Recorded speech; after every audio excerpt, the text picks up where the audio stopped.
Hello, it's your favorite sports Unc here. Don't forget to hit that subscribe button to join the fastest growing community on YouTube. Remember, Nightcap doesn't happen without you. So please subscribe or you're going to make Ocho cry. All right, this is what Mike Wilbon had to say earlier. We know who Mike Wilbon is. He says, I'm not going to sit here and say that LeBron James has to be considered better than Magic Johnson. That's garbage. I'm not going to say LeBron James has to be considered better than Bill Russell. That's garbage. I'm not going to sit here and say LeBron James has to be considered better than Kobe Bryant. That's garbage. LeBron James is one of the greatest players of all time in all team sports. I'm sorry if that's not good enough. Turn the page, get over yourself. In other words, I'm not going to proclaim and support and wave LeBron James' flag for greatness, but if I say he's less than number 2, that's not good enough for you. To hell with you. Well, I mean, if you're not going to say, so why would you say he's number 2 if you're not going to say he's the greatest? Yeah. If you're not going to say he's better than those guys that you mentioned, why would you even say anything about him being number 2? I think that people like to say because you're in the conversation. Mm-hmm. You made one of the best points I think I've ever heard when you did your Hall of Fame speech, when you talked about, your brother. Right. And I'm not a cheerful person and I don't like you. I didn't like you that way. But when you said that I am not the greatest player in my household, that to me told me who you were as a person. Mm-hmm. Because of what LeBron James has done, the way he's been brought up, mother doesn't know his father, what he's done, how he's educated himself. I look at the totality of who that man is and what he's done on the basketball horizon. Mm-hmm. He's playing. There are guys right now who he's playing with he's 20, 25 years old. He ought to be that day. Crazy. Yeah. We ain't gonna say he is their daddy, but we just we let that go. The DNA test might be out there one day. Who knows? Hey, you know what's funny though, Unc and Cornbread? When you think about it, I think about the conversation when it comes to the greats. When it comes to sports, 2 greats like this in basketball. You talk about football. You come to the greats. You talk about Tom Brady's and your Steve Youngs and your Patrick Mahomes. The Jordan LeBron conversation to me is one that will never end. Nope. That's based on preference, on who someone likes. And I think the conversation in itself is something that will continue to go on and on and on. It will have a never-ending story because there's so many variables that go into it and what people, to them, makes that individual their GOAT. Yeah. I think it's like one of those things that I personally would stay away from because it's a never-ending debate. It's like 3 things that I've always stayed away from when it comes to being on a certain platform or any platform for that matter, because it's never ending. Race, religion, politics. And politics. Wow. It's never ending. And it can go on. And depending on who you talk to, you could be there for 24 hours because there will always be something to discuss and something to talk about. And that LeBron Jordan debate, man, is just one that just but you'll never see the light of day. Here's the beauty about that he's in the conversation. If you're one of the top 5 players that ever to play the game, period, that's enough for me. I don't need no more than that. You don't need to be whoever the best. No, he's one of the top guys to ever lace his shoes up. Although he is a Laker now, and I hate him because of that. I still respect him because of just like Magic Johnson. I don't like Magic, but I respect him for what he's done for, the people the black people in the communities, what he's done for the people who have AIDS, for entrepreneurs, all that stuff. I respect him for that. Now, if I would do this, if I wouldn't give him a glass of, if he was on fire, I wouldn't pour the water on him. I drink it because that's how much I hate that dude.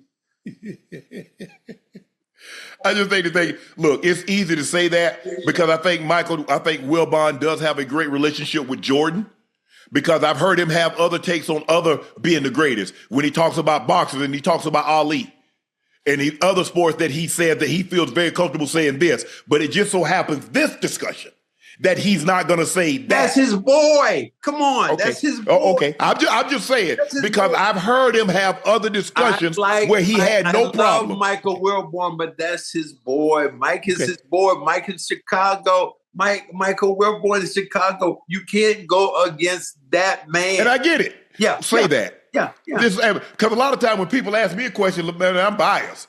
Yeah, I played with John Elway, so y'all want me to say, no, come on now.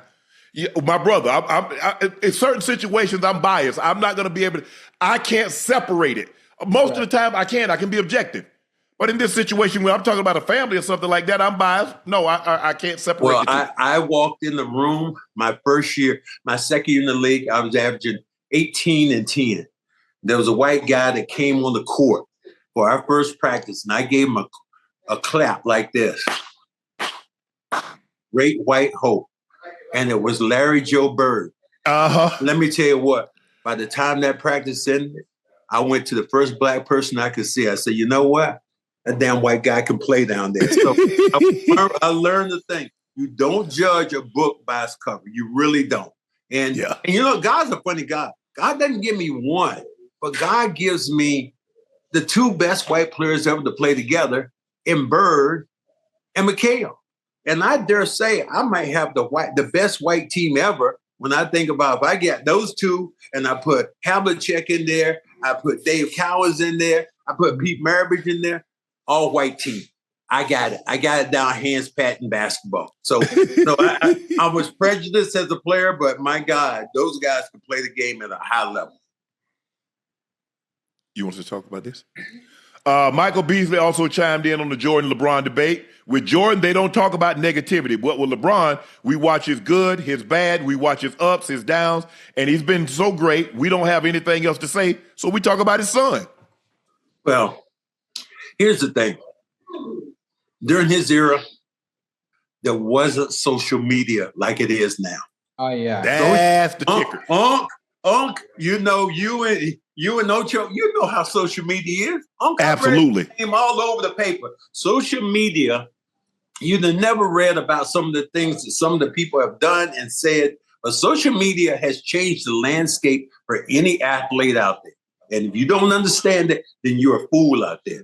I said that, Joe Mazzulla said, I want to insulate Jason Tatum. I said, Joe, you can't. He said, what? I said, because of social media. That man got 5, 6, 7 million people following him every time. He's doing every commercial out there. God bless him. But you cannot have the good without the bad. And people report on it because social media is so big now. It absolutely is. And Jordan has said it, but say he don't know how he could have handled social media. Because think about how he's done, how he's been able to sculpt his life. Now, he's been in a bubble from 84. I mean, he doesn't know what it's like to have a normal life. Yeah. He can't go anywhere. He can't go to the movies. He got to rent the whole movie theater out. He can't go to couldn't take his kids to the skating rink. He had to rent the whole skating rink out. So LeBron is the same way. I mean, LeBron moves a little bit more freely than Jordan. I mean, because you really never saw Jordan at events like what you see LeBron going to a high school basketball game or pulling up at a college game. It's just so hard for him to be. I wouldn't want that life. LeBron loves the social media. He dictates and he acts in a way that he is able to orchestrate some of the things with the social media. That doesn't happen when you talk about LeBron, when you talk about what happened on with Jordan. Jordan was looked at as this guy, and from then on, you didn't worry about it. You just said, and then you saw how he was exposed when it was The Last Dance. I had Robert Parrish on my podcast. He said, let me tell you right now. He said, Michael Jordan is a damn bully. He said, we played him, and I was on his team that time, and we beat him. And then after the game, he said, they were in the locker room. He said, Michael was standing there, and he said, Michael, how you like the ass kickings we gave today? And Michael said, if you keep talking, I'll kick your ass. Well, my buddy Robert Parrish said, look, you or nobody else. And Robert walked up to him and said, you know what? I got rings already before I got here. So there was some exposure to who Michael Jordan was as a player. I admire him. He's from North Carolina, from Wilmington, right down the street from my hometown in Kinston. So I understand who he is, but nobody would have ever thought that we would have had a guy that would become that big that big in basketball. I played with the Birds. I played with Magic, but none of those guys will ever rank what Jordan has done from a standpoint of being on that route, Mount Rushmore, except maybe LeBron James. The shoe.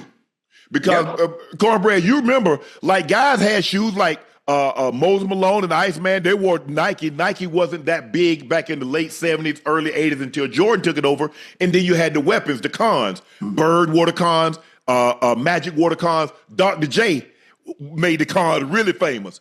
But when they retired, okay, the shoe went away. Ain't nobody else rocking the weapons and the Jordan and the Birds and the Magic.